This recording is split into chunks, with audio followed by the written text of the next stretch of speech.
political machine crushed Donald Trump in Nebraska. You look at Pennsylvania, they're in a runoff right now. It looks like they're going to have a recount right now. 2 out of 3 voters in the Republican primary in Pennsylvania voted against Donald Trump's choice. And now you go to this GOP straw poll. And yeah, straw polls may not mean a lot, but they do in Donald Trump's party. And if Donald Trump in Wisconsin, one of the key states, is losing to a Florida governor in the straw poll, doesn't matter what year it is, that shows politicians all over the country that Trump's aura of inevitability seems to be fading rather quickly. Joe, what a petulant child if he's just going to grab back an endorsement the second that things look like they're going south with his candidate. It's not going to really have that much meaning. And you see voters who just, they don't really care now who Trump is endorsing because there's so much back and forth and he, isn't really landing the endorsement, so to speak. There is real momentum next with Ron DeSantis. It's undeniable that there are Republican voters who are excited about the prospect of someone new.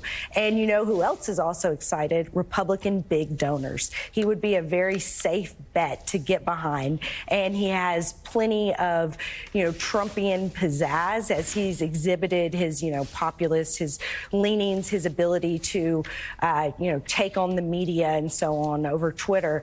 But they would have, without the crazy. And so he is a very attractive choice for Republicans with money to get behind in 2024. And that has to make Donald Trump really fearful. Also, Jonathan O'Meara, what my reporting is finding is that another group of the conservative base is also very excited about Ron DeSantis.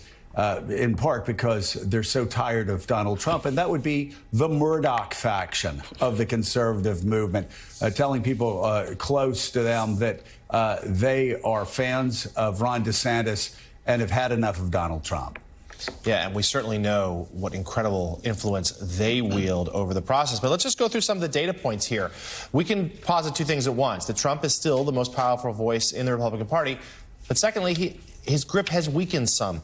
We have here Pennsylvania Republicans ignoring, Dr. Oz in particular, ignoring his calls to declare victory before the vote is finished. We have this straw poll in Wisconsin. We have a pretty mixed bag on the success rate for Trump's endorsements. Sure, he won in Ohio, but he's struggled other places. Mo Brooks, the candidate from whom he withdrew his endorsement, Mo Brooks has pulled even in the polls. So even though Trump has gone out of his way to bash Congressman Brooks, he still has a shot at that Senate seat. And then I think there is also growing hope among certainly Democrats and some Republicans as well that these January 6th public hearings that are coming up in a couple of weeks could detail a pretty devastating case against Donald Trump's involvement and the reaction to the riot that day at the Capitol. And we think people believe that we're so baked in here that Democrats think one thing about January 6th, Republicans think another, and no one's minds will change. I'm told at least that some members of the committee believe their evidence is so damning and their case will be so compelling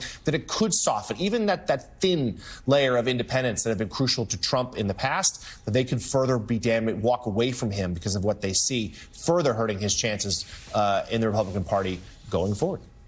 Well, January 6th is not on the front of mind of a lot of Republican voters. I will tell you, though, there are Republicans who want him in the rearview mirror because they actually were offended by what happened on January 6th. Thank God they were, though they would never tell a pollster from a major media company that.